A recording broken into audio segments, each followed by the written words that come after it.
The mountain peak is the last clean place left in the world. For one more breath, it belongs to a monster. Below him, the army stretched to every horizon. Righteous sects, demonic sects, immortals who have hated each other for 10,000 years. Now they stand shoulder to shoulder for the first time ever. There is one thing they all agree on. This man has to die. Their power pushes up the slope like a wave of swords. There is no way out. There is no friend left. There is no trick left to play. And the man at the top smiles. He is the most feared demon lord the Goo world has ever made. 500 years of killing, scheming, and stealing are carved into his face. Every immortal alive closes the net. 1,000 hands pull back to strike at once, and he does the one thing none of them sees coming. He blows up his own soul. Not because he lost, because he planned it. The world does not just break. It screams. Reality rips down the middle like wet paper. And time itself, the one law no power was ever meant to touch, bends and runs backward. 500 years rewind in a single instant. Fallen empires stand again. The dead come back. Mountains rise up from nothing. A mind older than any soul there races down the crumbling river of years. Faster and faster it flies. A cold point of purpose burning through 5 centuries. Then it slams to a stop inside the body of a worthless, cast-off 15-year-old boy. His eyes snap open. The same eyes, the same cruel, ancient eyes, set now in a child's plain face. This is the Spring-Autumn Cicada. It is a forbidden goo that lets him shed 5 centuries of life the way a bug sheds its old skin. The boy who wakes on this rough cot in this poor mountain clan is no longer a boy at all. He is a 500-year-old demon wearing the skin of a nobody. And he remembers everything that has not happened yet. His name in this life is Fang Yuan. He wakes inside the Guyue clan with one goal burning brighter than any other. Brighter than revenge, brighter than power. He wants to live forever. No matter the cost, no matter who pays it. Understand what that means, because everything that comes next hangs on it. This is not a man who wants to be strong. Strength is just a tool. This is not a man who wants revenge, or a throne, or even peace. He has already had power beyond dreams, and it bored him to death. In the end, literally. The only thing he has decided is worth wanting is to never die. He wants to break the one rule the heavens never let anyone break, and he has just proven he will do the unthinkable to get there. He blew up his own soul and woke 500 years younger. The blast in the cold open was not a last resort. It was a fresh start. It was him buying a second try at the impossible. Here is what the world does not understand about the boy it threw away. The Guyue clan is a small power on Qingmao Mountain. It is the kind of clan that counts its wealth in primeval stones and feels lucky to raise one gifted child a generation. To them, Fang Yuan is trash. His talent was tested and found worthless. A C grade barely fit to cultivate, sure to die forgotten. His parents are gone. His uncle barely puts up with him. The other kids mock him in the street, and Fang Yuan lets them. He lets every single one of them believe it. Because the most dangerous thing in the Goo world is not raw power, it is knowledge. Fang Yuan lies on his cot with the memories of a whole future in his head. He holds more knowledge than every immortal alive. He knows which Goo will grow into legends. He knows where the treasures are buried, who will betray whom, which lucky child the heavens have chosen. He knows the shape of the next 500 years. So he hides. Behind that worthless C-grade mask, behind the slumped shoulders and the dead-eyed silence, the demon quietly begins to move. And waiting costs him nothing. A boy with 500 years behind his eyes does not mind being underrated. He loves it. Every sneer in the street, every elder who looks right through him, every cousin who counts him out, each one is an enemy who'll never see the knife coming. He wears their scorn like armor. The gifted children of the clan strut and show off and waste their early years on pride. Fang Yuan does the boring hidden work of a man laying a foundation. He plans to build an empire on it. He watches. He listens. He remembers. And he waits for the exact moment the future has already told him is coming. But here's where it gets insane. The first thing a reborn overlord needs is not an army. It is fuel. Time. The Goo world runs on primeval essence. The energy a cultivator stores in his aperture. The small private world inside every Goo master. Essence comes back slowly. Train too long and you run dry. A dry cultivator is just a corpse waiting to happen. Most Gu masters can train only a small slice of each day before their aperture empties out. Fang Yuan plans to train all of it. Buried in his 500 years of memory is a secret nobody else on this mountain knows. It is the inheritance of the flower wine monk, a long-dead oddball who hid his life's work where no one ever looked. Fang Yuan walks to it like he is following a map drawn inside his own skull, and he takes it. The liquor worm Gu.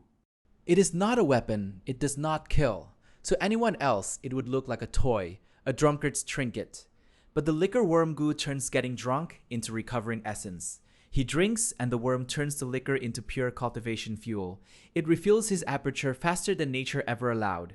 With it, Fang Yuan can do the one thing the whole mountain thinks is impossible for a C-grade reject. He can train around the clock. Day and night, no rest, no limit. He drinks and refines and grows while the rest of the clan sleeps. Think about what that does to the math of his life. The gifted children of the clan have better apertures, finer Gu, the blessing of their elders. But they all share the same iron limit. They can only train as long as their essence holds out. Then they have to stop, recover, wait. That limit is the great equalizer of the mortal cultivation world. It is why a genius pulls ahead slowly instead of all at once. Fang Yuan reaches up and tears that limit away. A gifted peer gets a few good hours. The worthless reject grinds without pause. He closes the gap not with talent but with steady non-stop work. Give a man enough time and he can outbuild any prodigy alive. And Fang Yuan has just handed himself all the time in the world. Watch what he does with it. The talentless boy starts to climb. Quietly, steadily, faster than anyone with his talent should. But cultivation costs more than essence.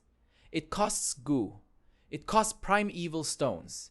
It costs resources a cast-off orphan simply does not have. So Fang Yuan takes those too. And this is where the world gets its first real look at what crawled back from the future inside that boy. He does not ask his clansmates for help. He does not earn their goodwill. He studies them, their secrets, their debts, their small ugly fears, the way a butcher studies a hog. Then, coldly and exactly, he squeezes them. A clansman with a shameful secret pays to keep it buried. A bully who once mocked him finds the tables turned and his own throat under Fang Yuan's heel. Every meeting becomes a deal. And Fang Yuan always knows more than the person across from him. There is no cruelty in it, and no joy. That is the scariest part. A cruel man can be reasoned with, bargained with, baited into mistakes. Fang Yuan feels nothing at all. To him, his own clansmates are just resources he has not spent yet. He smiles when a smile is useful. He weeps when tears will move a target. Behind the mask, there is only the cold math of a man who has already lived and died once. And he means to never truly die again.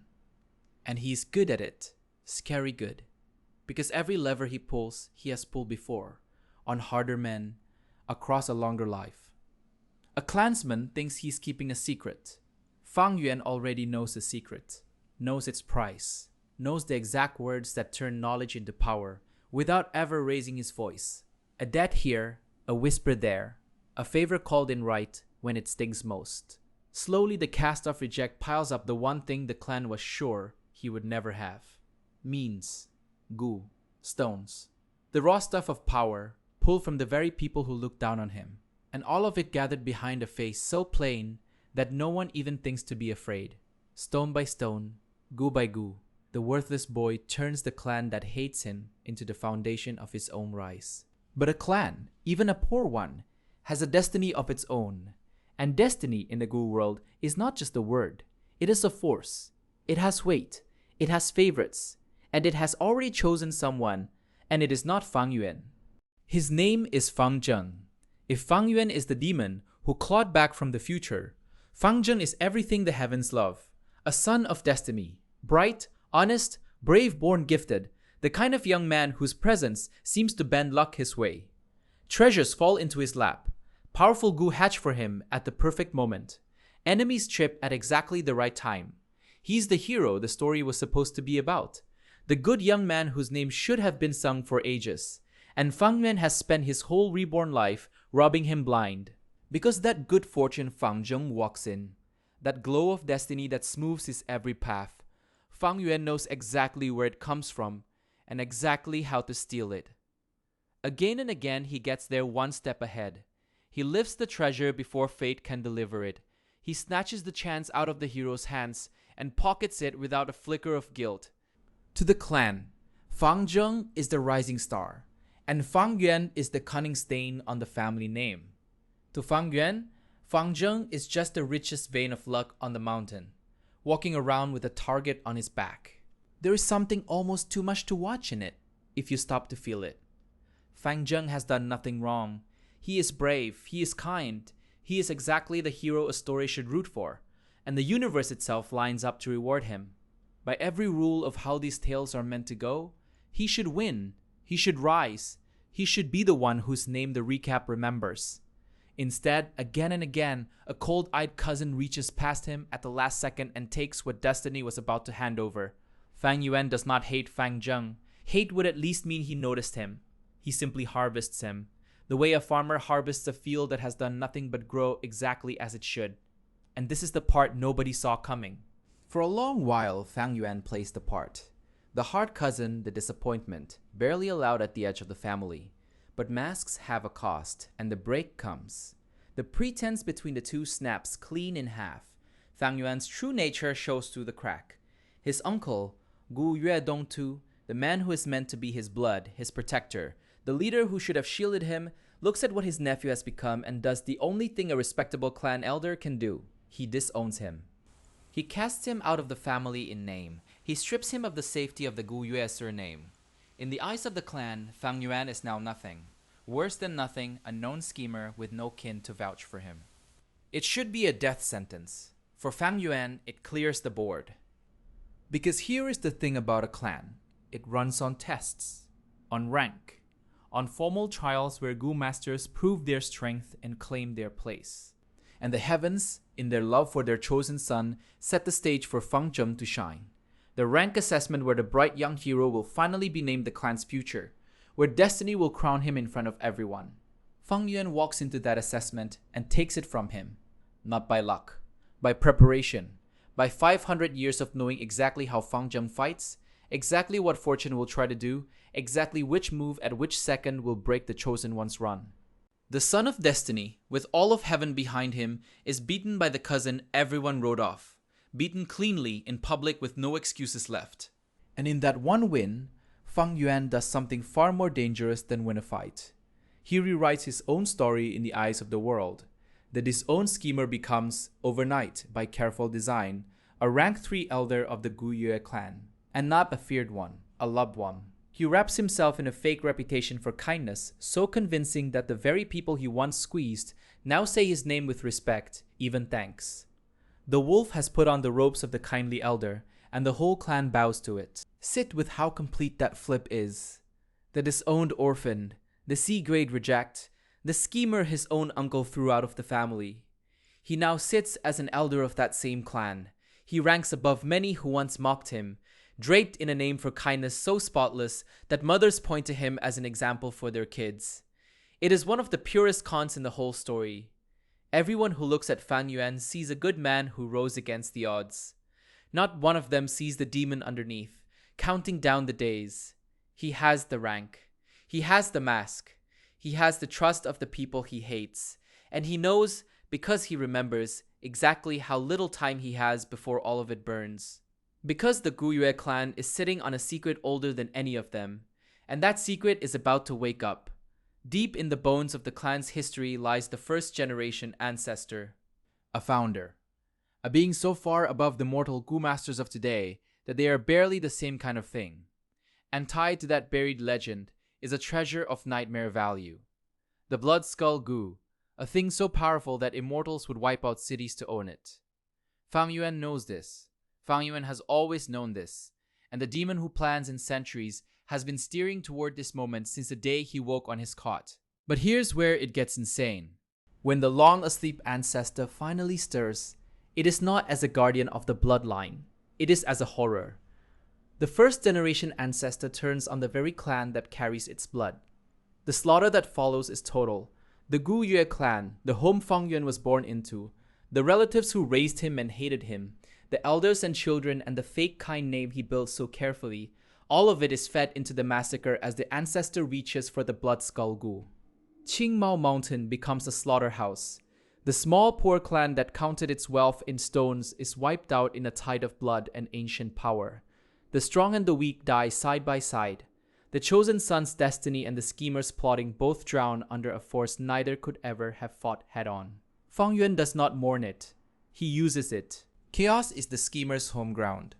In the heart of the clan-ending disaster, he is already moving, already working out his exit from a mountain that is becoming a tomb. But even a man who feels almost nothing does not walk this road all alone. There is one who walks it with him, Bai Ningbing, a natural demon, cold the way Fang Yuan is cold, powerful in a way that has nothing to do with warmth or mercy.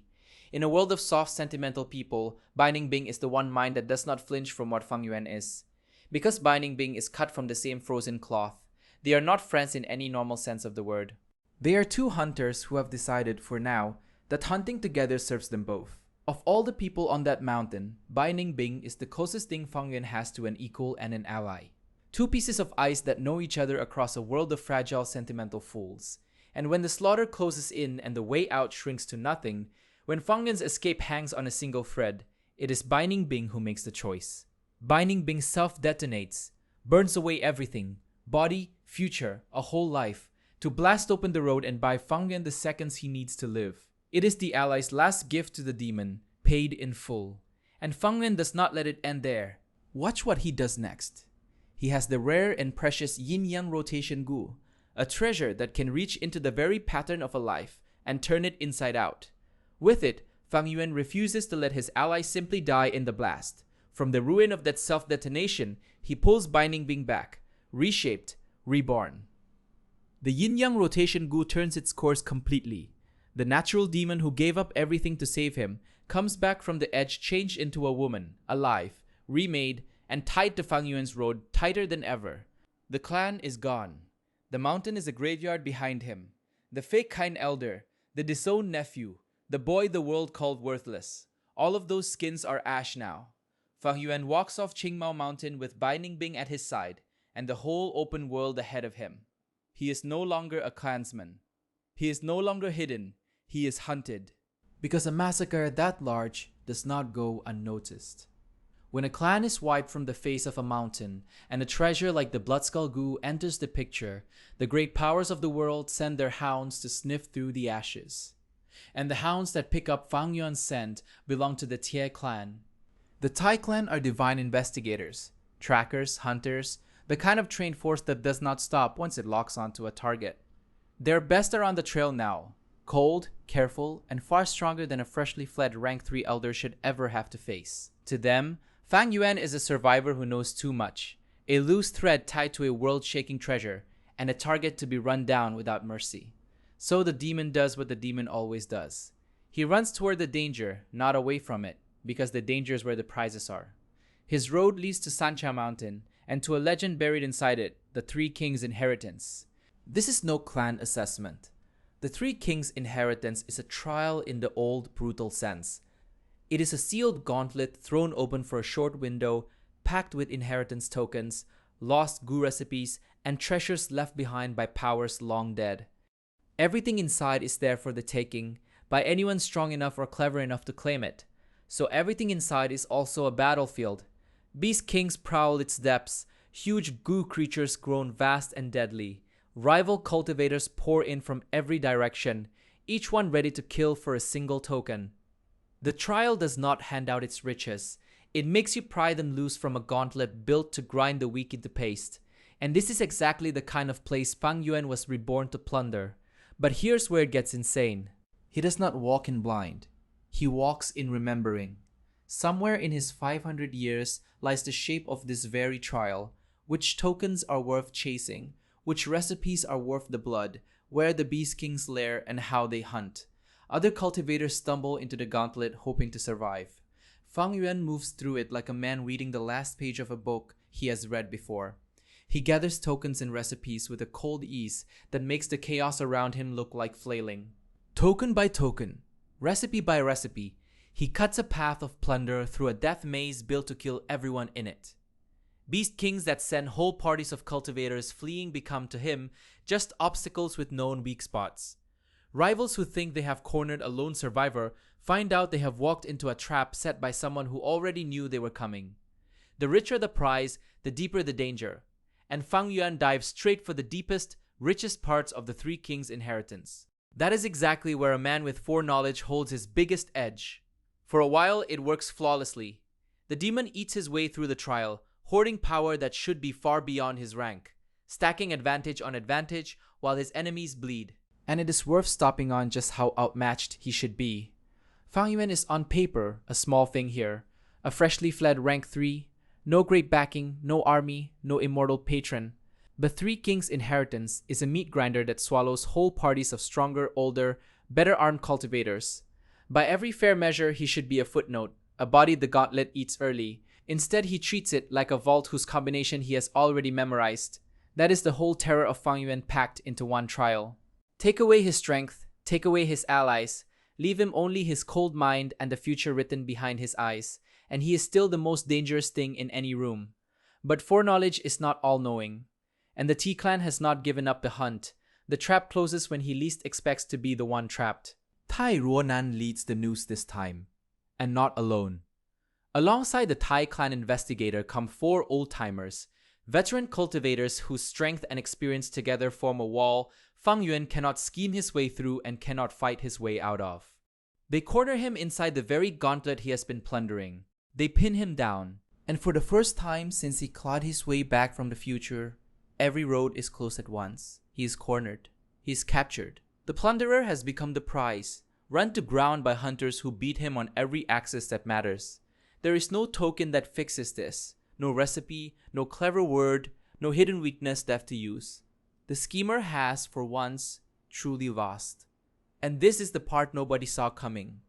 Because Fang Yuan, beaten and surrounded and out of every option a normal cultivator would know, still has one move left. The same move that defines everything he is. The same move the whole story opened on. He chooses to die on his own terms. His soul detonates. The Spring-Autumn Cicada flares. That forbidden, world-bending goo, the one that shed 5 centuries the first time he used it, turns its impossible power on a far smaller span now, but the idea is the same. Fang Yuan presses death like a button. He blows himself apart rather than be taken, rather than be questioned, rather than let Tieronan and the 4 old-timers have a single thing they came for. The screen goes white, and then his eyes snap open, at the start of the very same trial. No defeat, no capture, no 4 old-timers closing in. Just Fang Yuan, whole and unhurt, standing once more at the threshold of the Three Kings' inheritance, with the whole gauntlet spread out fresh before him, and every single thing that went wrong the first time already burned into his memory.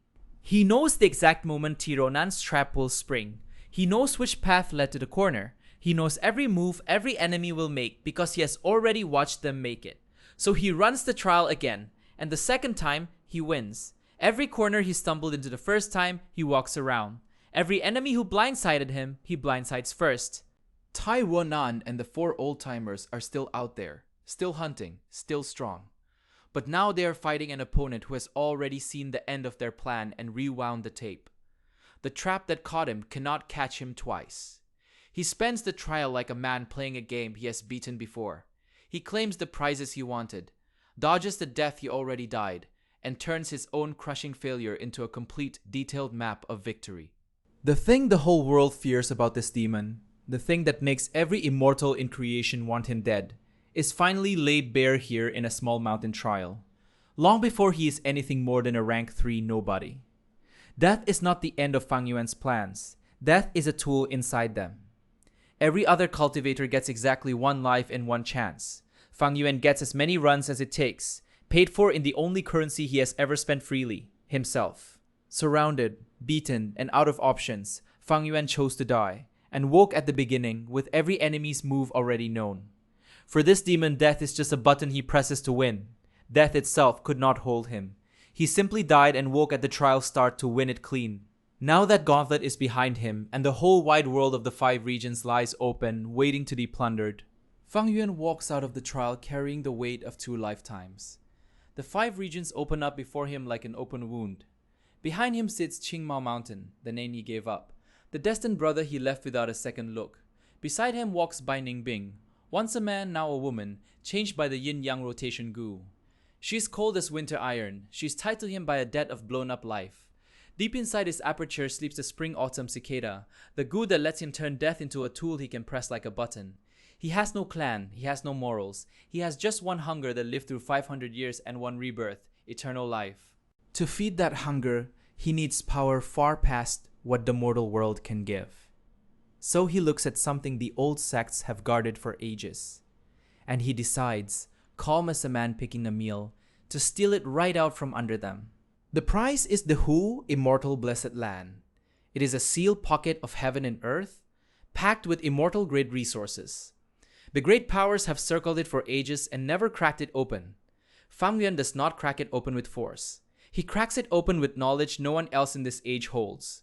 Memories from a future that has not happened yet.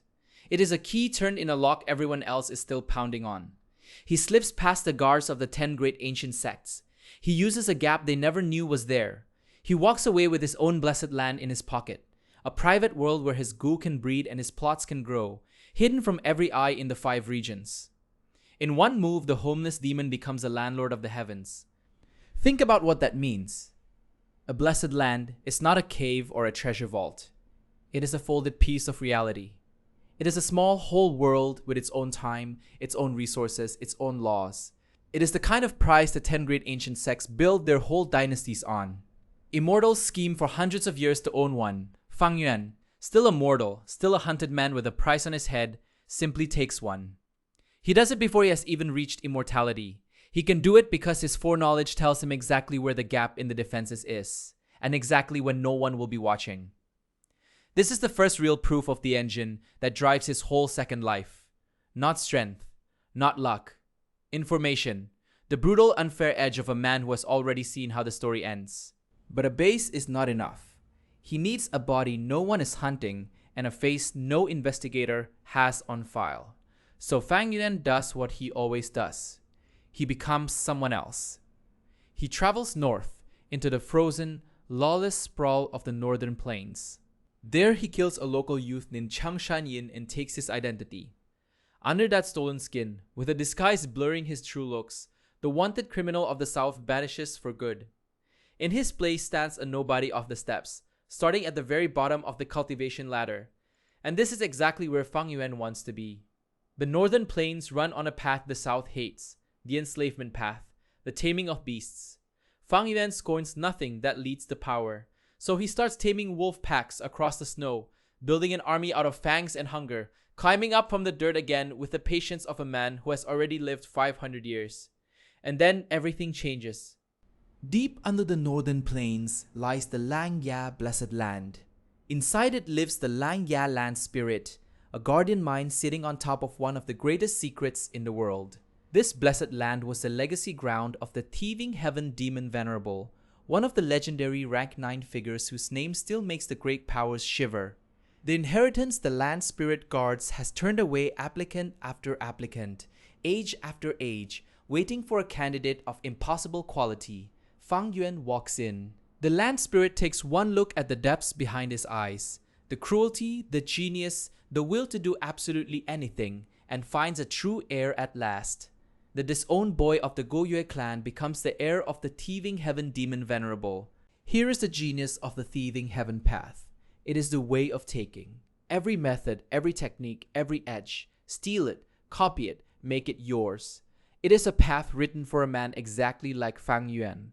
He grabs the strength path through it, refining his weak aperture into something that can one day shatter the heavens. But inheritances cut both ways. The land spirit guards, tests, and sometimes plays its heir. Fang Yuan does not just accept the gift. Slowly, patiently, he begins to study the one who gave it, the way a thief studies a vault. In his world, even the giver of power is just another lock waiting to be picked. With the inheritance feeding him, Fang Yuan turns to the chessboard of the steppes. The northern plains are split into warring tribes, and a lone wolf tamer means nothing here. So he builds a power. He raises a pawn, a sharp, hungry figure named He Lo Lan. Around that figurehead, he builds the He Tribe Alliance, tying scattered clans into a rising force, with himself as the hidden hand behind the throne.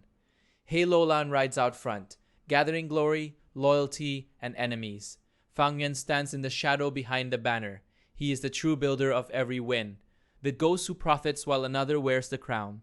It is the schemer's perfect setup, all of the power, none of the exposure. And the beauty of it is that He Lulan is no mindless puppet. He Lulan is skilled, charming, truly strong. A leader the tribes will follow into the snow and the blood. That is exactly why Fang Yuan chooses to raise a leader instead of ruling outright. A figurehead who is clearly hollow draws suspicion. A figurehead who is brilliant in their own right draws devotion, and devotion is the base of an army. So Fang Yuan pours chances into He Lulan. He feeds He Lulan victories, fame, and rising rank, and lets the world believe a star was born on the steppes. Every eye that should be hunting the hidden demon stays fixed instead, dazzled on the rising banner of the He tribe. That misdirection is worth more to Fang Yuan than any gu. He has learned the oldest lesson of the strategist. The surest way to be powerful is to make sure no one is looking at you. But here's where it gets insane. Because the northern plains will not bow to a clever upstart without a war. The great super tribes of the north do not sleep while a new alliance swells in their midst. The Dongfang, the Liu, the Ma, old powers with deep roots, huge warrior numbers, and pride older than Fang Yuan's first life, they see the He tribe rising and they move to crush it. On raw honest strength, they should win. The He alliance is younger, smaller, poorer. By every measure of muscle and gu and numbers, it should be ground into the snow. This is exactly the kind of fight where Fang Yuan is most dangerous. He has never, not once, leaned on being the strongest in the room. He leans on being the smartest, the coldest, the man who has already mapped every move his enemy will make before the enemy even thinks of it. So the Northern Super Tribe Wars become a clinic in scheming. Fang Yuan pays the tribes against each other. He baits the Dongfang into overreach. He turns the Liu's caution into paralysis. He feeds the Ma false reports that send their armies marching the wrong way across the steppe. He gives up pieces without flinching. Feints that look like losses, retreats that are really traps, allies who die exactly where their deaths will hurt the enemy most. Where a hero would charge, Fang Yuan whispers. Where a general would gather his forces, Fang Yuan poisons a well, fakes a letter, lets a rumor do the work of 10,000 spears. He Lulan wins battle after battle and never fully sees that the victories were written before the first arrow flew. One by one, the great tribes that should have buried him break instead. The Dongfang split from within. The Liu are cut off and starved. The Ma wear themselves out chasing shadows. When the dust of the Super Tribe Wars finally settles, the He Alliance stands on top of a wide stretch of the northern plains. A kingdom built on cunning, not conquest, ruled in name by a pawn and in truth by a ghost. Fang Yuan has done what enslavement path masters spend lifetimes failing to do. He has tamed not just wolves, but men, tribes, and history itself. And no one ever realized whose hand held the leash. What makes it chilling is how little it costs him. Heroes win wars by bleeding at the front. Fang Yuan wins them from a tent, from a fake letter, from a single-timed rumor dropped into the right ear at the right hour. He counts lives the way a merchant counts coins, not because he enjoys the death, but because he just does not see them as anything but numbers in an equation. The tribes that fall believe they were beaten by armies. They were beaten by arithmetic. By the end, the frozen steppe that was meant to swallow a faceless fugitive has become the proving ground where the demon's method is sharpened to a killing edge. And then he turns his eyes south again, toward an even richer prey. Far from the steppes, the central continent hosts the Imperial Court, a grand event that pulls in cultivators and immortals from across the 5 regions. It is a feast of inheritances, treasures, and old secrets, all gathered in one place. For Fang Yuan, it is a banquet, and he is the only guest who knows where every dish is hidden. He enters wearing yet another face, slipping among the proud immortals of the central continent like a wolf in a flock that thinks it is a fortress. And here he begins the boldest heist of his second life. The Imperial Court hides the Dichu inheritance and, far more dangerous, a will, the leftover consciousness of the legendary venerable Mo Yao, kept alive across the ages and waiting for an heir.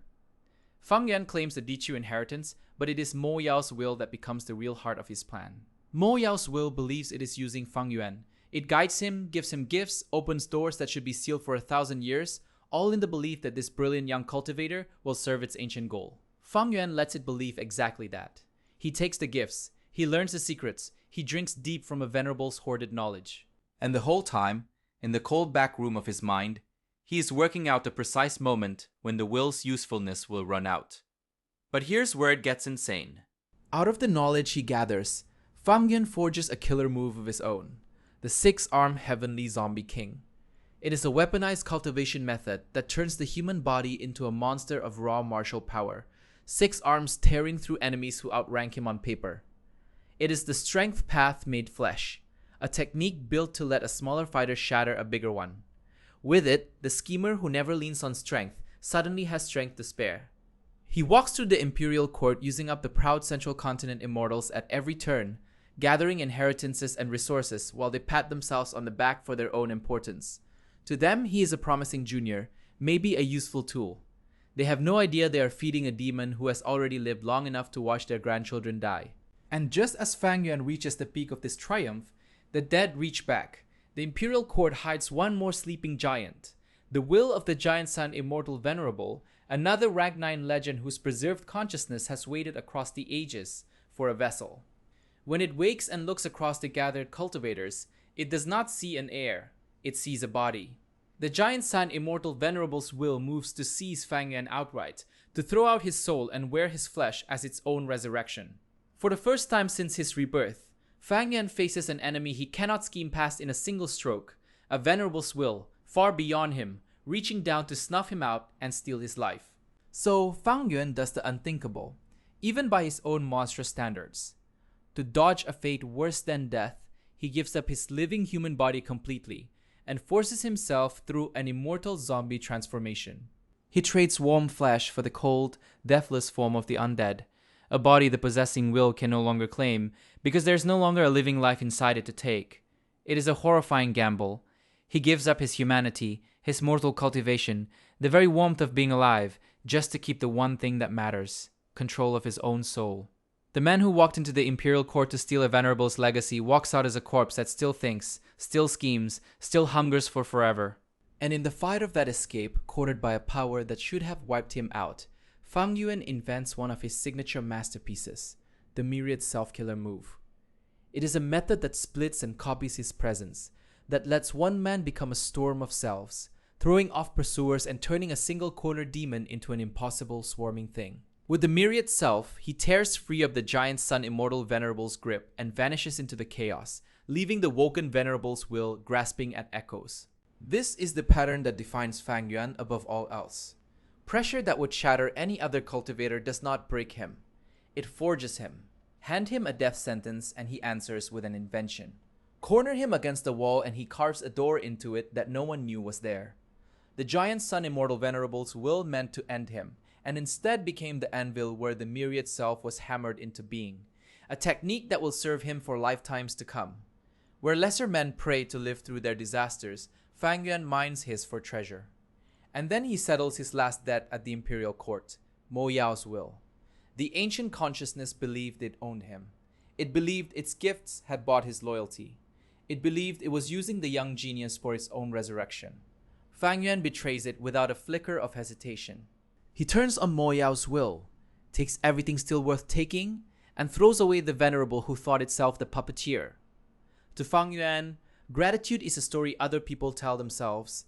There are only assets, and the moment an asset's last coin is spent, it becomes trash. He leaves the Imperial Court behind him in ruins of broken schemes. 2 Venerable's wills outplayed, a forbidden body claimed, 2 killer moves born, and slips away into the dark as something no longer alive. But the dead, it turns out, can still build empires. Back in the safety of the Hu immortal blessed land, the pocket of heaven he stole at the very start of this road, the immortal zombie that was Fang Yuan begins to rebuild. He has lost his living cultivation, but he has gained something stranger and more lasting. A deathless body safe from many of the threats that end normal cultivators, and a mind not dimmed at all by the horror of what he has become.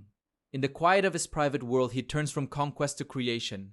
Here the demon shows a face the battlefield never sees. The inventor, the researcher, the relentless engineer of impossible methods. He invents the air sac goo, and a string of other immortal-grade methods, building the base of techniques that even established goo immortals have never dreamed of. Where others inherit their power whole from ancient masters, Fang Yuan forges his own, piece by piece, in the workshop of his stolen blessed land. Every method he creates is another rung on the ladder toward rank 6, toward the great divide that splits mortals from immortals, toward the heavenly tribulation he must one day survive. He is no longer just stealing from the dead. Through the starry sky grotto heaven, Fang Yuan first brushes against the dream world, a hidden dimension layered beneath waking reality, a realm of dreams that can be entered, harvested, and cultivated. It is a frontier almost no one in the 5 regions even knows is there, and to Fang Yuan it is a door cracked open onto a whole new continent of power.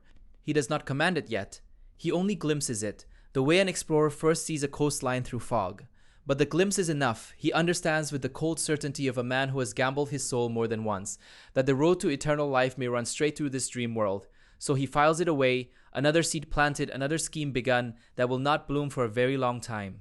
This is how Fang Yuan plays a game measured in lifetimes. While other cultivators chase the prize right in front of them, he is always tending a dozen warm fuses at once. A blessed land here, an inheritance there, a body, a method, a glimpse dimension. Each one is planted years before it is needed. Each one waits in the dark for the single moment it becomes decisive. The dream world is just the newest of these patient bets. He cannot harvest it yet. He does not need to. He only needs to know it is there and to start walking, with endless patience toward the day it will be his. But here's where it gets insane. Because while Fang Yuan rebuilds in the shadows, the whole world is closing in on a single mountain, and an ancient horror is about to claw its way back into being. The place is Yitian Mountain, and the stakes are nothing less than the resurrection of a venerable. For ages, the spectral soul demon Venerable, one of the most feared rank 9 demons in all of history, has existed only as a bound will, his essence chained to the single most wanted treasure in the goo world, the sovereign immortal fetus goo. This is the price every great power in the 5 regions has bled for. It is the immortal goo rumored to hold the secret of true immortality, a treasure so precious that the mere whisper of its location turns allies into murderers. And now, at Yitian Mountain, the spectral soul demon Venerable makes his move. He means to use the sovereign immortal fetus goo as the vessel of his own return, to drag himself back from the abyss and walk the world again as a living god. Every power that matters comes down on Yitian Mountain. The ancient sects, the great clans, the rival immortals, the desperate and the ambitious, they all converge, because whoever controls what happens here controls the future of the world. The battle is colossal, a churning storm of immortal methods and killer moves and ancient grudges, with the half-revived spectral soul demon Venerable at its heart, reaching back toward life. Into this storm slips Fang Yuan, the deathless zombie, the disowned boy, the schemer who has spent every chapter of 2 lifetimes getting ready for exactly the kind of chaos where a single perfect death can change everything.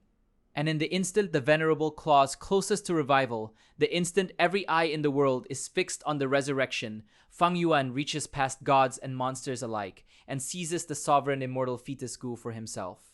It is the boldest robbery in the history of the goo world. The spectral soul demon Venerable, on the very edge of return, finds the foundation of his resurrection torn out from under him. The great forces, who have schemed and warred for the sovereign immortal fetus Ga across generations, watch a wanted criminal snatch it from the center of the storm. And the goo does not just change hands, it transforms its thief. The moment Fang Yuan claims the sovereign immortal fetus Ga, its immortal essence floods through his deathless body and hurls him across the great divide. Heaven's tribulation answers in a crown of lightning. The disowned 15-year-old, the worthless C-grade nobody, the corpse that refused to stop scheming. In a single heartbeat, he becomes a rank 6 Gi immortal. But the seizure does more than rank him up. It cracks open a door to the divine. Woven into the secrets around the sovereign immortal fetus Gi and the legacies of the dead lies the dream inheritance of the star constellation Immortal Venerable, another of the legendary rank 9 figures, whose final legacy waits inside a dream to be claimed by one worthy of it. Fang Yuan, now an immortal and already touched by the dream world, enters the star constellation Venerable's dream inheritance. Inside that dream, he faces trials no ordinary cultivator could survive, riddles of the soul and the will, the gathered wisdom of a being who saw further than almost anyone in history. And there, at the heart of the inheritance, Fang Yuan does something that should be impossible for any mortal-born creature. He fuses a fragment of Heaven's will into his own will. Heaven's will is the cold, vast mind of the world itself, the force that steers destiny and crushes those who defy it. the ultimate enemy standing between Fang Yuan and his eternal life. To take even a fragment of it into himself is to swallow a sliver of his greatest foe, to fortify his own consciousness with the substance of the very power he means to one day overthrow. His will, already forged across 2 lifetimes into something harder than any gu, becomes harder still, sharpened, deepened, armored against the manipulations of the world. He walks out of the dream not just stronger, but changed at the root of his being. And he walks out with a title: the Lamya Land Spirit, Guardian of the Thieving Heaven Inheritance, Keeper of Secrets, sees what Fang Yuan has become and binds him closer to the Lamya sect, making him its external supreme elder. The homeless wanderer who began this road as a nobody on the frozen steppes now holds an immortal's rank, a venerable stolen treasure, a fragment of heaven's own will, and a seat of power inside one of the great hidden forces of the world. Every road he has walked, the He, immortal blessed land, the Changshan Yin disguise, the wolf packs, the thieving heaven inheritance, the He tribe, the imperial court, the zombie transformation, the dream world, every single thread comes together here on Yitian Mountain in a single soaring moment of theft and ascension. On Yitian Mountain, with an ancient venerable clawing back to life, the disowned boy reaches into the heart of the world's most wanted treasure, the sovereign immortal fetus Ga, and tears immortality out of a god's grasp. Lightning crowns him as a Ga immortal at last. The spectral soul demon venerable, robbed of his vessel at the brink of resurrection, will not forget the thief who stole his return. The great forces who watched the criminals seize their dream now know there is only one name worth hunting. And so, in the very instant Fang Yuan becomes everything he has schemed 2 lifetimes to become, the whole world turns as one against him. Every clan, every sect, every immortal, every surviving venerable's will, all of them now know his name, and all of them want him dead. Crowned a Gu immortal at last and marked by every power alive, Fang Yuan escapes the ruin of Yitian Mountain, holding the world's most wanted treasure and almost nothing else. A newborn immortal, with the whole world hunting him, has only one place left to hide: the very bottom. Lightning still smokes on Fang Yuan's skin as the southern border swallows him whole. The disowned boy is a Gu immortal now. He is a rank 6 cultivator. On Yitian Mountain, he ripped the sovereign immortal fetus Gu right out of a god's hands. And what did it earn him? Exile. A piece of heaven's will is fused with his own mind, flickering like a borrowed flame. The title of external supreme elder of the Langya sect sits on his shoulders like a stolen coat. None of it warms him. He kneels in the red dust of a strange land. His aperture is nearly empty. He has a fistful of Gu where he should have an arsenal. And he knows one thing for certain. Every power under heaven now knows his name and wants his head on a spike. He does not waste a single breath on despair. Despair is for men who have not died as many times as he has. Fang Yuan has died and come back before. He has lost everything before. So he stands up. He brushes the grit off his sleeve. Then he counts what he still owns, the way a merchant counts coins after a fire. A handful of immortal Gu. A few mortal Gu. The Spring-Autumn Cicada, asleep and one of a kind. The stolen thread of heaven's will, and a mind that has rehearsed 500 years of treachery. To anyone else, this would be ruin. To Fang Yuan, it is a starting line, and the starting line is where he has always been most dangerous. The southern border, he knows, is the cradle of the soul path. This is where soul cultivators are strongest, and the soul path has teeth. Almost at once, those teeth find him. Ying Wuxie is a soul path enemy whose hunger matches Fang Yuan's own cold heart. He has been hiding in the dark folds of this region, waiting for a chance just like this. He does not want to kill Fang Yuan, he wants to wear him. He wants to slip a soul path Gu into the cracks of a drained immortal, then ride the body that holds the sovereign immortal fetus Gu straight to the top. The attack does not come like a sword. It comes like a whisper, a pressure behind the eyes. A second will trying to take the throne inside his skull. A weaker cultivator would lose himself in a single heartbeat. Fang Yuan turns the invasion into a knife fight inside his own soul. He has eaten the wills of venerables and spat them out. He has worn a fake Mo Yao like a mask and betrayed it. He has carried a sliver of heaven itself. Ying Wuxie does not find an empty house. He finds a hall full of traps. But Ying Wuxie is no fool either. The fight does not end in one clash. it becomes a slow, grinding war over the land of a single body. And Fang Yuan must fight that war even as he scrapes together enough to stay alive. What makes the soul path so terrible is its patience. Ying Wuxie does not need to win fast. He only needs to wait for one moment of weakness, one tribulation, one battle where Fang Yuan's guard drops. Then the whisper becomes a claim, and the claim becomes a throne. So Fang Yuan can never fully rest. Every scheme he runs in the southern border, he runs with one hand braced against the inside of his own skull. He is holding a door shut while another mind keeps pushing on it. This kind of constant hidden pressure breaks ordinary immortals. Fang Yuan just folds it into his pants the way a glacier swallows a stone and grinds it into the larger work of survival. He answers the soul path the only way he knows. He makes himself a bad target. He layers shields across his soul. He baits the attack with fake weak spots, leaving open doors that are really traps. He turns every probe Ying Wuxie sends into a lesson about his enemy. He notes how the soul path strikes. He notes where it pushes. He notes what it fears. If the soul path wants to study Fang Yuan, then Fang Yuan will study it right back. From the long standoff, he harvests the exact knowledge he will need to end it one day. The hunted demon turns even his own near possession into a school. And he is not fighting one enemy. He is fighting three great shadows at once. The Shadow Sect is a huge, secret order woven through the southern border's underworld. It circles him, scheming to claim or destroy the newborn immortal before he can take root. Above them looms Longevity Heaven, a power obsessed with the lifespan path, its plans as cold and patient as a tomb. And further off, watching from the rafters of the whole world, Heavenly Court turns its eyes toward the upstart who dared seize what venerables wanted. Three blades hang over a man with almost no goo, and Fang Yuan walks beneath them whistling. He rebuilds the only way he ever has. He turns every enemy into prey and every disaster into profit. He sells secrets he should not have. He plays the Shadow Sect's factions against each other. Let their own knives do the bleeding he cannot yet afford. He scavenges immortal goo from the bodies of those who underestimate a cornered immortal. Slowly and brutally, the empty aperture starts to fill again, and the man who knelt in red dust stands taller with each scheme he survives. The southern border itself becomes his workshop. He learns its hidden paths and its blessed lands, its grudges and its hungers.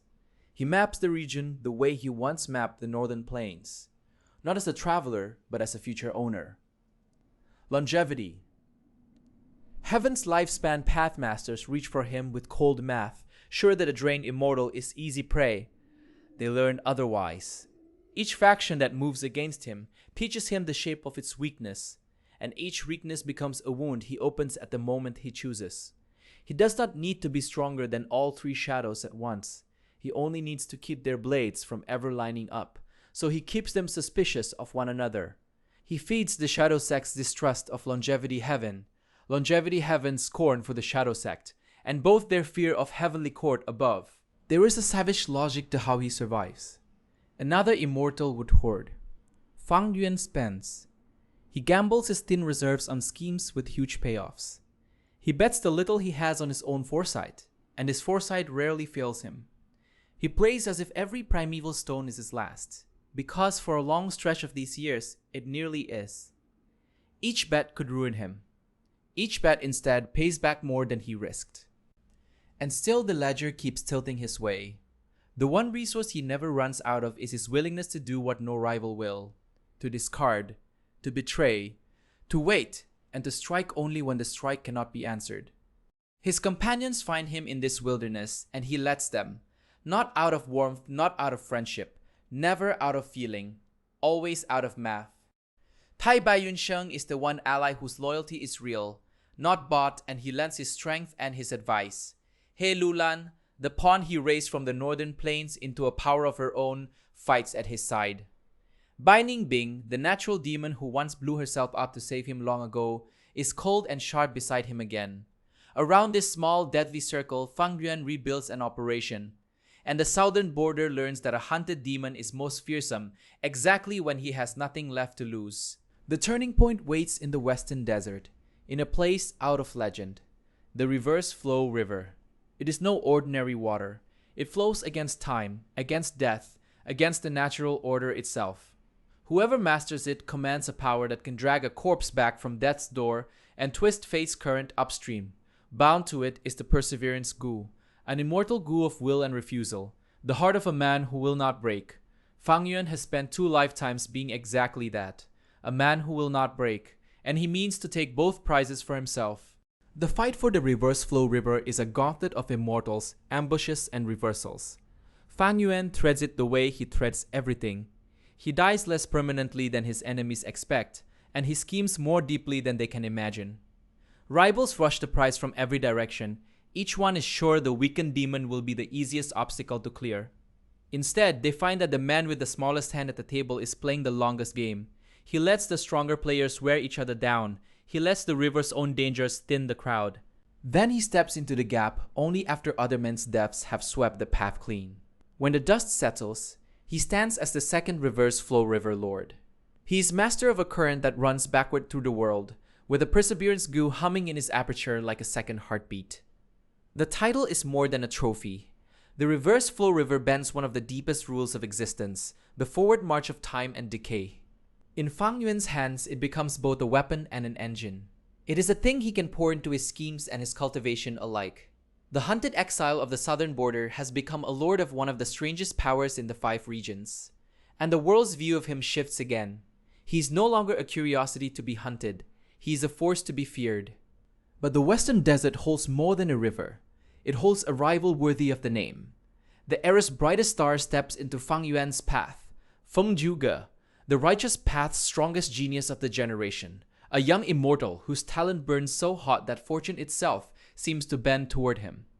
Where Fang Yuan is a demon who steals destiny, Feng Zhuge is a son of destiny made flesh. The two are mirror images held up against a black sky. And when they meet, the sand of the western desert turns to glass. Their first clash is not their last. Again and again, across the dunes and the buried ruins, they collide. Each time, neither one truly wins. Each time, both walk away changed, sword against scheme, righteousness against ruthlessness, dazzling talent against cold certainty. Feng Zhuge fights with the whole weight of fortune behind him, his killer moves blooming like flowers of light. Fang Yuan fights with nothing but calculation, a stolen river, and a refusal to lose that has outlived empires. Neither can finish the other. Each duel sharpens both men, and each parting leaves the desert wondering which of them is the true hero of this age. The shining champion or the patient demon who keeps walking away alive. There's something almost tragic in how alike they are. Feng Zhuge is everything Feng Yuan refused to become. A man who carries the hopes of the righteous, loved by fortune, sure of his cause. He looks at Feng Yuan and sees a disaster to be put down for the good of all. Feng Yuan looks at Feng Zhuge and sees a tool fate built to oppose him. Brilliant, dangerous, and in the end, just another obstacle on the road to eternal life. The genius's fortune is real and huge. Time and again, it slides victory's edge into Feng Zhuge's hand at the last second. And time and again, Feng Yuan's foresight and cruelty slip the killing blow. So the two of them keep walking away from each other across a desert glittering with the wreckage of their methods. The duels become a measuring stick the whole western desert uses to judge the era.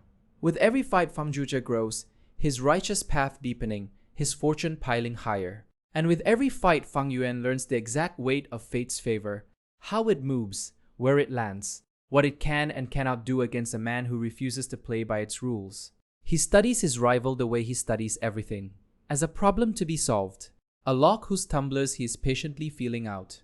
Because Feng Zhuge, blessed by fortune, is the closest living thing to the prize Fang Yuan truly hunts. It is here, in the long rivalry with Feng Zhuge, that the watching world starts to truly understand what Fang Yuan is. He is not just strong. He is unkillable by any means his enemies can dream up. Every path they cut off, he has already mapped. Every trap they set, he has already survived in some other life. Feng Zhuge stands for everything the Gu world wants to believe in. Fang Yuan stands for the thing it cannot stamp out. And the demon's eyes, even mid-duel, are already fixed on a far bigger prize. A treasure that no rivalry, no river, no genius can match. That prize is the Fate Gu. The Fate Gu is the single most wanted immortal Gu in all of existence. Legend says it rules destiny itself, that it can bend luck and fortune and the very threads of what will be. It does not sit in some unguarded ruin. It rests at the heart of Heavenly Court, the highest authority of the 5 regions, behind walls no demon has ever breached. To reach for the Fate Goo is to reach into the throat of heaven. Fang Yuan, of course, reaches. His logic is iron. His path to eternal life runs through fate, and the goo that commands fate is the keystone he has hunted across 2 lifetimes. He will not be talked out of it by how impossible the target is. Impossible is just a problem he has not finished solving yet. He gathers his intelligence, he sharpens his methods. He leverages the reverse flow river and every scheme his drained years have rebuilt. Then he turns the full force of his mind on the most guarded treasure in the world. The break-in at Heavenly Court is sheer nerve-given form. Fang Yuan slips through layers of defense that have stopped armies. He peels backward afterward, edging toward the inner sanctum where destiny itself is caged. He moves through the highest authority of the 5 regions like a thief through a sleeping palace. Every step is a careful risk. Every ward is a puzzle he prepared for in advance. The pure arrogance of it is staggering. One hunted immortal, walking uninvited into the seat of the world's order, reaching for its most sacred treasure. For a few breathless moments, it seems the impossible will simply happen. The disowned boy will pluck the rule of fate from heaven's own hand, as easily as he once stole a clansman's inheritance. The fate goo glimmers ahead, the single immortal goo every power in history has dreamed of, and none has dared to take. His fingers reach, and then the wall that no one passes steps into the light. Duke Long. Duke Long is Heavenly Court's strongest defender, a being who hovers at the very edge of the venerable realm. He is a quasi-venerable whose strength is spoken of the way mortals speak of natural disasters. He guards the heaven overseeing tower, and he has never lost. When he and Fang Yuan meet, the gap in raw power is a chasm, and for once, Fang Yuan's bottomless bag of tricks finds its floor. Every scheme he springs, Duke Long simply weathers. Every desperate gamble shatters against a defense that is, for now, truly unbeatable. Fang Yuan is driven off. The first hunt for the Fate Goo ends in failure. It is not the failure of a fool. It is the failure of a man who reached too far too soon. The lesson is harsh and plain. Even he has a ceiling. He retreats from the heaven overseeing tower with the Fate Goo still glinting behind Duke Long's shadow. Untaken, untouched. The wall held, heaven kept its treasure, and the demon slipped back into the dark with nothing to show for the boldest break-in the Goo world had seen in an age. But watch how he carries the defeat. He does not rage. He does not despair. For most immortals, a failed strike against Heavenly Court would be the end of the dream. The kind of shame that breaks ambition forever. For Fang Yuan, it is just data, gathered at terrible cost and worth every grain of it. He has measured the wall now. He knows its height, its reach, the exact shape of Duke Long's defense, and the precise distance between the tower's last ward and the Fate Goo's resting place. He walks away having lost the battle and won the map, and the wall he has measured is a wall he can plan to break. So he does not lick his wounds. He builds an army of schemes. The second Heavenly Court campaign is not a raid. It is a war that reaches into all 5 regions at once. It is a masterwork of alliance and betrayal so vast that its threads run through the southern border, the northern plains, the western desert, the eastern sea, and the central continent all at the same time. Fang Yuan does not gather friends. He gathers leverage. He makes promises he means to break. He forges pacts he means to cut at the perfect instant. And he points 100 clashing ambitions at the same heavenly gate. To storm Heavenly Court a second time, Fang Yuan must move pieces no single immortal should be able to move. He plays great forces against one another, dangling the Fate Goo before every greedy heart in the world, letting their hunger do his battering for him. Old enemies become temporary tools become casualties, and through the chaos he advances toward the tower again, this time with the whole world's greed harnessed to his plow. This is the demon's art at its grandest scale. He does not need to beat Heavenly Court's power head-on. He only needs to convince enough of the world's strongest that the Fate Goo might be theirs if the court's defenses are cracked open. Greed is the lever, and Fang Yuan has spent 2 lifetimes learning exactly where to set the fulcrum. He stitches together a coalition of the ambitious, the desperate, and the deceived, and he knows full well that every thread of it is a thread he means to cut. The alliances are real enough to move armies of immortals. The betrayals waiting inside them are realer still. He is building a weapon out of his enemies' wanting. And the target of that weapon is the one gate no one has ever forced. The battle that erupts is the largest of his immortal years. Duke Long meets him once more. that unbeatable wall set firm before the Fate Gu. But this time, Fang Yuan does not face the Guardian alone. The full machine of Heavenly Court turns against him. Besides Duke Long stand others of fearsome name. Qin Dingling lends her power to heaven's defense, a fearsome immortal whose strength braces the line. And Feng Zhuge, the shining rival of the Western Desert, appears once more. Fortune's champion, lined up against fate's thief. Picture it, a single demon, hunted by every power beneath heaven, standing in the heart of the highest court in the world. He is alone, and they are many. He is trading blows with Duke Long and Qin Dingling and Feng Zhuge all at once, three of the mightiest figures of the age against one man with a stolen river and a borrowed thread of heaven's will. The heaven overseeing tower trembles. Light and ruin pour across the battlefield. By any sane count, Fang Yuan should be erased here, ground to nothing between the hammer of Duke Long and the anvil of heaven's chosen. But Fang Yuan did not come to win a fair fight. He never fights fair. While swords clash and killer moves bloom, his real campaign runs beneath the surface. A scheme inside the battle inside the war. He bleeds his allies dry and throws them away.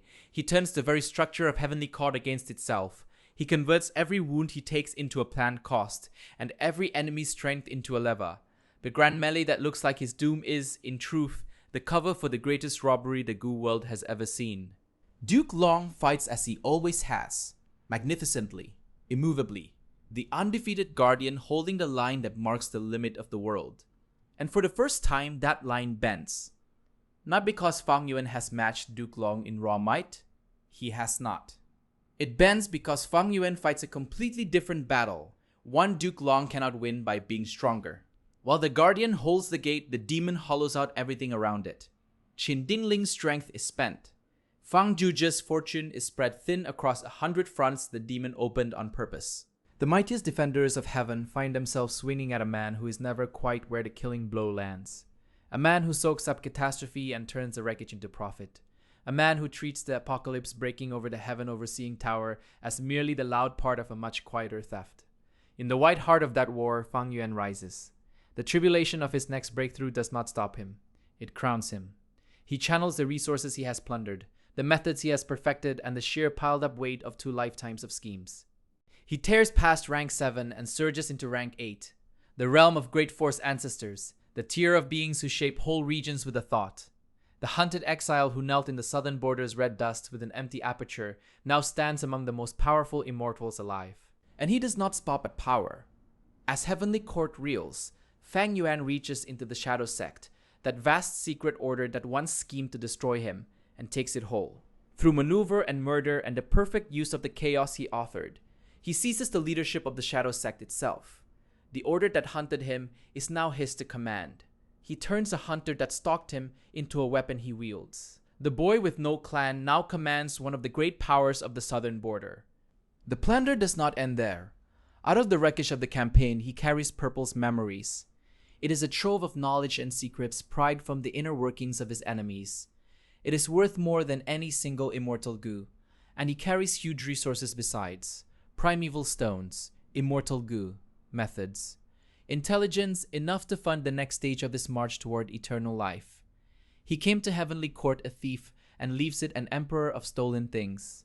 Not long ago his aperture stood bare, now it overflows. When the smoke finally clears over the heaven overseeing tower, Fang Yuan walks out. He does not flee broken.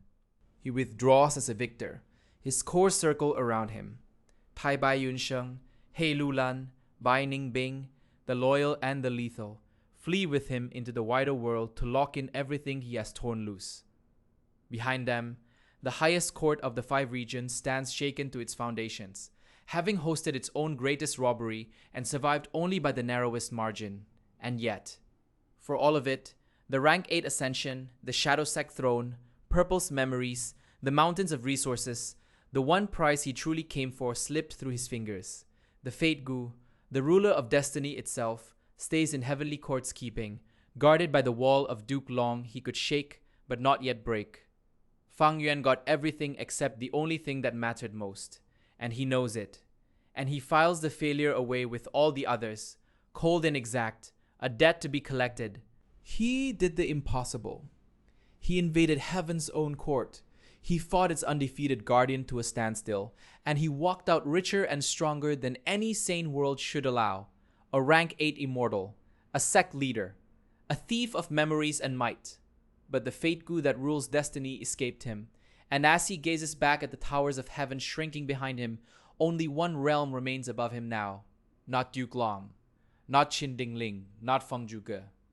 The single height nobody has touched in 10,000 years. Venerable. The disowned boy lifts his eyes to that last impossible summit, and far below, the spectral soul demon, Venerable, stirs in the dark, patient and unsatisfied, waiting for the demon's back to turn. A rank 8 immortal and a sect master now, richer than ever yet robbed of the one prize that mattered. Fang Yuan turns away from the fate goo he could not steal. Only one height remains that he has never touched. And if destiny will not be stolen, then it will be outclimbed.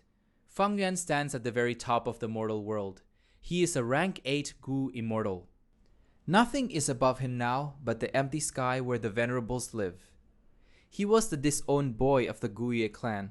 He was the worthless C-grade cast-off his uncle Guye Dongtu threw away. Now he leads the Shadow Sect. He carries so much power in his aperture that ancient ancestors flinch when his shadow falls on them. He did the impossible at Heavenly Court. He fought Duke Long, the wall no demon has ever broken. He walked away alive and richer too. Only one wound still bleeds under his calm face. The fake goo slipped through his fingers, and the fake goo was the whole point. Eternity is the only thing he has ever wanted, and eternity hides one rank higher, in a realm no one has touched in 10,000 years. Venerable. He looks at that empty sky the way a starving man looks at a locked door. But he does not rage at it. Instead, he starts to build a key. The key is not a sword. It is a religion. The Heavenly Court war is over. Every great force on earth is still licking its wounds and whispering his name like a curse. In that quiet, Fang Yuan founds the Heaven and Earth Great Love Alliance. The name is a joke only he understands. He is the most heartless being in the 5 regions. He has never loved a single soul. Yet here he is, raising a banner of love over millions of heads. He does not believe in it. He is counting on the fact that everyone else does. He puts on the mask of the great love immortal venerable. He plays a kind sage who comes down from the heavens to shield the weak. He gathers the broken. He gives the mortal masses a god who finally seems to care. Refugees flock to him. Orphans come. Widows come. Ruined cultivators come. Whole clans burned out of their homes by the endless immortal wars come too. He opens his arms and they kneel. Every bowed head is a thread of faith, and faith in the right hands is fuel. Fang Yuan has seen the shape of the path now. The road to venerable is not climbed by strength alone. Strength only gets a man to rank 8, and there the ladder ends. To become a goo venerable, you do not simply grow stronger. You must seize a foundation, one of the great pillars the world itself is built on. Then you bind it to your own being. Love is one such pillar. Luck is another. So the great love immortal venerable is not a disguise laid over a plan. The disguise is the plan. Every act of charity bends the world's love a little toward him. Every shrine raised in his honor pulls the world's luck his way. Every grateful tear from a saved mortal feeds him. He is not pretending to be a god of love. He is farming his way into godhood, one worshipper at a time. But a single body, even his, cannot walk every road to heaven at once, and Fang Yuan refuses to bet eternity on one path. So he does what no cultivator in history has dared to do at this scale. He splits himself. He pushes his refinement skill higher and higher. He grinds through technique after technique until he stands as a supreme grandmaster, the highest a Ge immortal can reach in the art of refining. Then he turns that skill inward and refines new selves out of his own being. From his essence and his will, he spawns clones. They are not puppets. They are not hollow shells. They are true pieces of his mind, each one carrying a sliver of his thoughts and the full weight of his cold genius. He gives them names and faces and lives of their own. He Chunqiu, Mengqiu Zhen. Each one walks into the world as a separate person. Each one starts to cultivate its own road to eternal life. Different paths, different methods, different gambles, all of them aimed at the same locked door. If one road collapses, the others go on. If one self dies, the demon does not. He has turned himself into a hydra reaching for immortality. To cut him down, the world would have to find and behead every head at once. Pi Chun Chu cultivates one root. Meng Chu Zhen cultivates another. The great love immortal, venerable gathers faith from the masses, and somewhere beneath all the masks, the first mind watches. That is the boy who died on a mountain peak 500 years ago and woke up 15 again. He watches all of his selves climb. He calculates which one will reach the top first. He has not just made a plan for eternal life. He has made several and set them racing.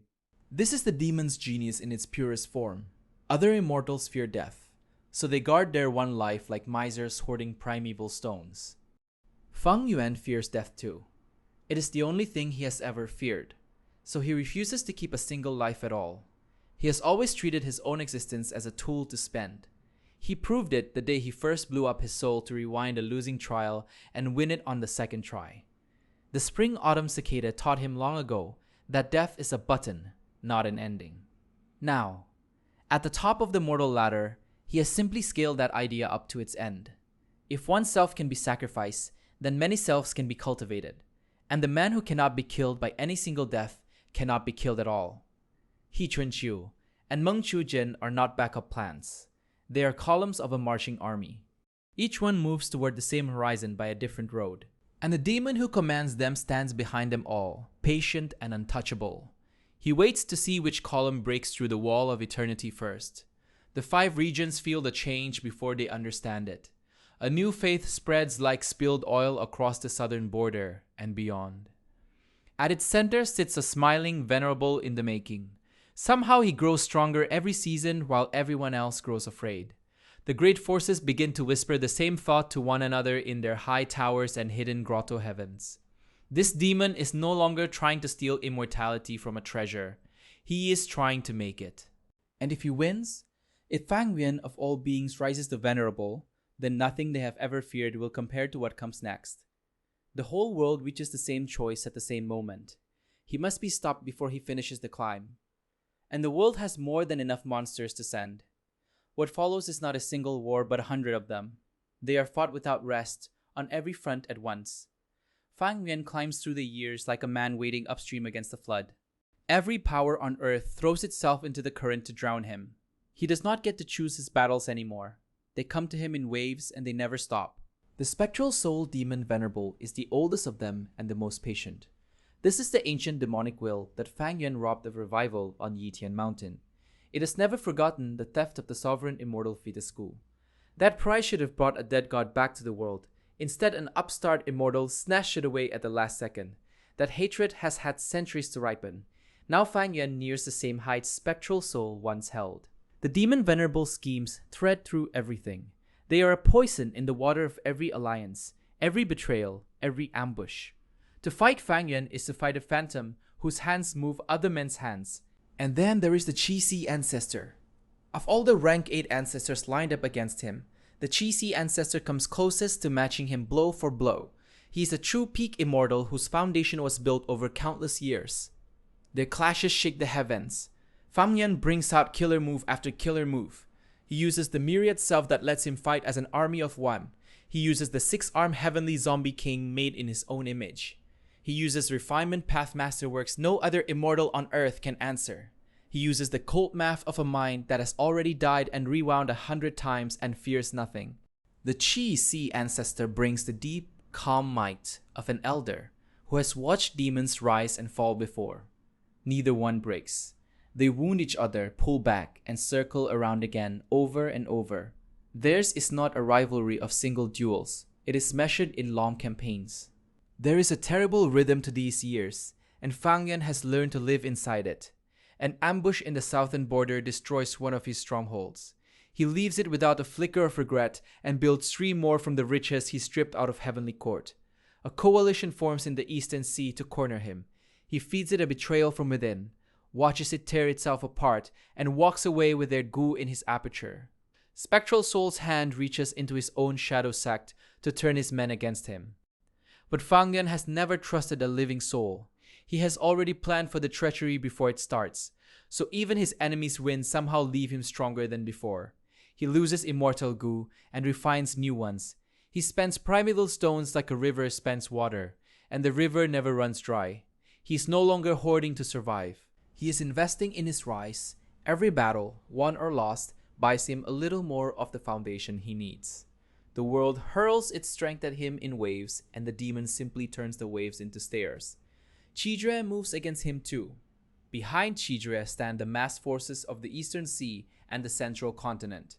And there is a moment when even Fang Yuan, who has never once doubted himself, must stop and count how many ways there are to die in a single season. The Eastern Sea sends its fleets and its immortals. The Central Continent is the oldest and proudest of the 5 regions. Its great ancient sects have ruled since before the Guyue clan was a name worth knowing. Now it gathers its full and terrible strength. They are not fighting for land. They are fighting to keep a man from becoming a god. They have all done the same math and reached the same horror. A venerable cannot be killed by lesser beings. Once Fang Yuan crosses that line, the age of anyone who ever wronged him is over.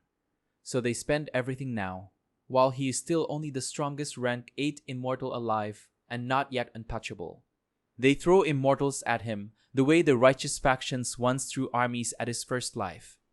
And just like that first life, he does not flinch. He fights with his whole self and all his other selves at once. The great loved immortal, venerable trades, blows with the Qi ancestor out in the open. He Chunqiu pushes his own path forward in the shadows. Meng Chu Zhen pushes another. The shadow sect schemes beneath all of it. And the Heaven and Earth Great Love Alliance keeps gathering faith from a mortal world too small and too far below to even grasp the war being fought above its head. Every enemy who strikes at one face of Fang Yuan finds 3 more faces still standing. Every trap laid for the demon catches only a fraction of him. He bleeds resources. He burns through Gu by the hundreds. He loses ground and takes it back. And through it all, the one number that matters keeps climbing. His foundation. His skill. The slow buildup of love and luck and power that will one day tip him over the edge of the mortal ladder for good. And then there is the rival he respects most. And the demon does not respect easily. Feng Zhuge still walks the world. He is the righteous path's greatest genius, the son of light whose destiny was supposed to be the answer to Fang Yuan's darkness. Across the western desert, they have crossed swords more times than either can count. The rivalry has hardened into something almost personal, 2 opposite ends of the same age circling each other across the decades.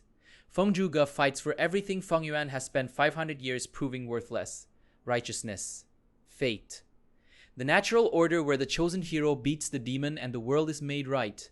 Fang Yuan answers him the only way he ever answers anything. Not with a better heart, but with a better scheme. Every time the hero's fortune surges, the demon has already planned for it. Every time destiny tilts the board toward the righteous, Fang Yuan flips the board. Duke Long and the surviving guardians of Heavenly Court keep the pressure constant from above. The hatred from the fake Gu campaign never cools. The whole sky leans on him, and still he climbs. These are the running wars of the road to vulnerable. Spectral Soul's century-old hatred. The Qi ancestors' matching might. Qi Jue and the Eastern Sea and the Central Continent's combined desperation. Feng Zhuge's undying defiance. Heavenly Court's long shadow. There is no peace in any of it. No clean win. No moment to rest. The years blur into one unbroken campaign. And in that campaign, the demon learns something his enemies never will. A war against the whole world is not won by overpowering it. It is won by outlasting it. It is won by being the one fixed point of cold purpose while everyone else fights out of fear. They want to survive him. He wants to ascend. Survival is a defensive crouch. Ascension is a march. And a march, given enough time and enough corpses, always overruns a crouch. There is only the demon, multiplied and relentless, walking forward through a storm of enemies that would have erased any other being 1,000 times over. The whole earth has united to stop one man from being born into godhood. And the whole earth is losing. Because every season they spend trying to kill him, he spends getting closer to the one thing that will put him forever beyond their reach. And then the day comes that 10,000 years have not seen. The faith of countless mortals, gathered through the long act of the great love immortal venerable, reaches the breaking point. The world's love bends toward him. The world's luck pulls beneath his feet like water finding the lowest place. Every shrine, every grateful tear, every kneeling refugee, every thread of fortune he has quietly farmed across decades of fake kindness comes together now. It forms one single blinding foundation. The pillar he chose to seize is love itself. And love, fed by the faith of millions, has finally grown strong enough to lift a man past the ceiling of the mortal ladder. The path that no amount of raw strength could climb, he has climbed by turning the whole world's heart into a stair. The heavens darken. This is no ordinary tribulation. The sky itself sees what is happening and recoils from it. The gap between rank 8 and rank 9 is not a step but an abyss. It is the split between a powerful immortal and a being the laws of the world can no longer fully command. Heaven's will gathers against him. This is the great mind of the world, the force that has hunted Fang Yuan since the day he first defied destiny. It has poured calamity after calamity onto him for 500 years and more. Now it throws everything it has into stopping this one ascension. Because Heaven's will of all things knows exactly what kind of enemy is about to be born. It is not enough. Fang Yuan rises through the tribulation the way he has risen through everything. Not as a hero blessed by fate, but as the one creature fate could never break. The disowned boy. The worthless cast-off. The demon who died on a mountain peak with all the world's armies set to kill him, and chose to blow up his own soul rather than lose on anyone's terms but his own. Every shame, every betrayal, every enemy who ever looked down on him, every venerable's will that tried to seize him and failed. All of it has led to this single impossible instant. The light of his rise splits the heavens. The pressure of a new realm spreads out across the 5 regions. Every immortal on earth feels it in their bones and knows, with cold finality, that they have lost. In the Gu Yue clan, in the very halls where a 15-year-old boy was once called worthless and shown the gate, the foundations tremble at the birth of a god. In Heavenly Court, the surviving guardians who drove him from the heaven overseeing tower feel the change in the sky. They understand too late what their win at the fake Gu cost them. The man they turned away from one treasure found a longer, sure road to the same eternity and walked it right past them all. Fang Zhuge, the chosen hero, the son of light who was supposed to be the answer to this darkness, feels the demon's rise ripple across the western desert. He knows the age no longer belongs to righteousness. It belongs to the one being righteousness could never defeat. The natural order, the destiny written by heaven's will itself, has not been broken but rewritten. And the hand that holds the brush now is the hand of a demon. Fang Yuan ascends to Venerable. He stands now as the great love immortal Venerable in truth and not in mask. A Gu Venerable. Rank 9. The peak of all cultivation. A level reached by only a handful of beings in the whole history of the Gu world. The same title the spectral soul demon Venerable holds. The same height as Giant Sun, as Thieving Heaven, as Star Constellation, as all the legendary ghosts whose inheritances he once inherited and faked and outwitted on his way up. He is no longer climbing toward the gods, he is one of them. The boy the Gu Yue clan threw out the gate has become a living god. He is worshipped across the world by the very faith he farmed to get here, bending the love and luck of all under heaven toward his own existence as a path to the only thing he has ever truly wanted. And eternal life. The goal of 500 years, 2 lifetimes, 10,000 schemes, is finally for the first time close enough to touch. The world reels. A venerable has not risen in an age. And the one who has risen is the single most dangerous being any of them could have imagined on that throne. There's no killing him now.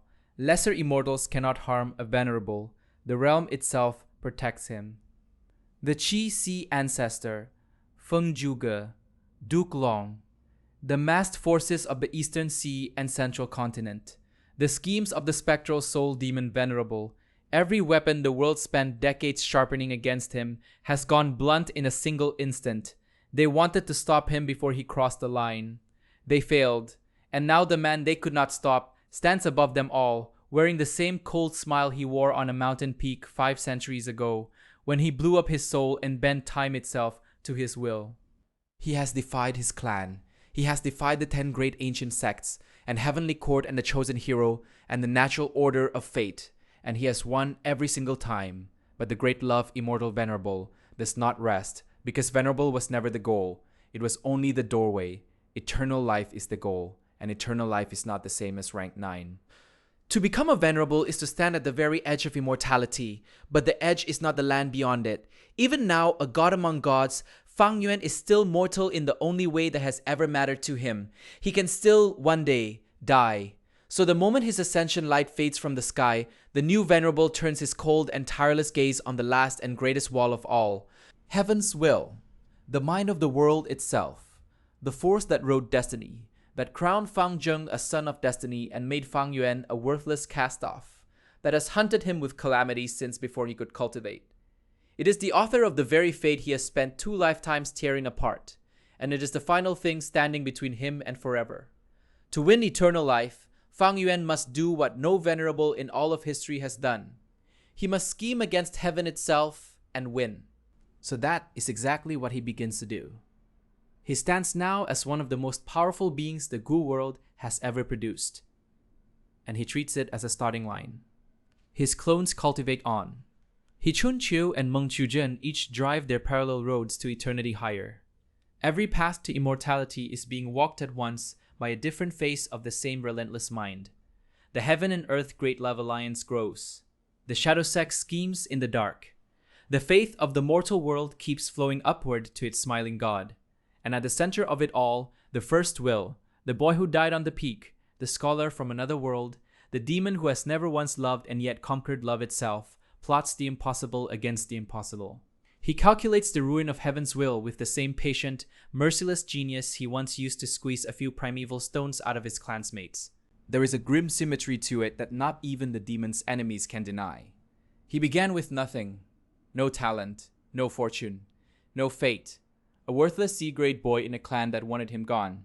He owned a single hidden Gu and 500 years of bitter memory. He built everything else, brick by stolen brick, out of schemes and corpses and the absolute refusal to ever lose on anyone's terms but his own. Now he sits at the summit of all creation, and he is still building. Because the summit of all creation is not yet eternal life, and eternal life is the only thing that has ever mattered to him. The great love immortal venerable looks up from the throne of a god at the one wall still standing above him, and he feels nothing like awe. He feels the same thing he felt at 15, staring at a clan gate closing in his face. A cold, patient certainty that the wall, like every wall before it, will fall. This is the truth the world has finally been forced to swallow.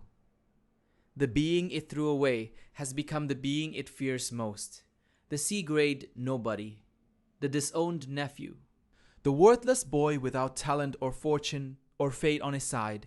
He climbed past the clan, past the mortal ceiling, past the immortal ranks, past the wall of Duke Long and the court of heaven, past the very gate of venerable that 10,000 years had kept shut. He did it without destiny's blessing. He did it against destiny's open hatred, and he is not finished. By every measure that exists, he is only beginning.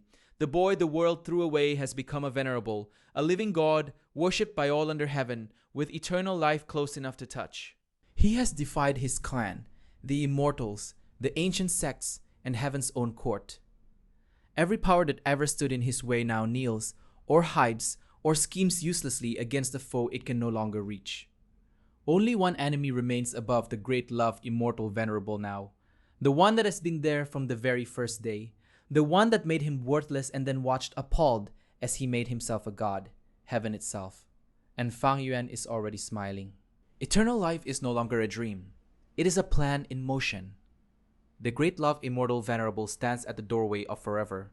Across the 5 regions, his clones cultivate every path to immortality at once. He Chun Chiu on one road, Meng Chu Jin on another, the first mind on a third. Every door to eternity is being pushed open by a different hand of the same demon. With heaven's will itself, the final wall, the last and greatest scheme is only just beginning. The war against fate, the war against death, the war against heaven.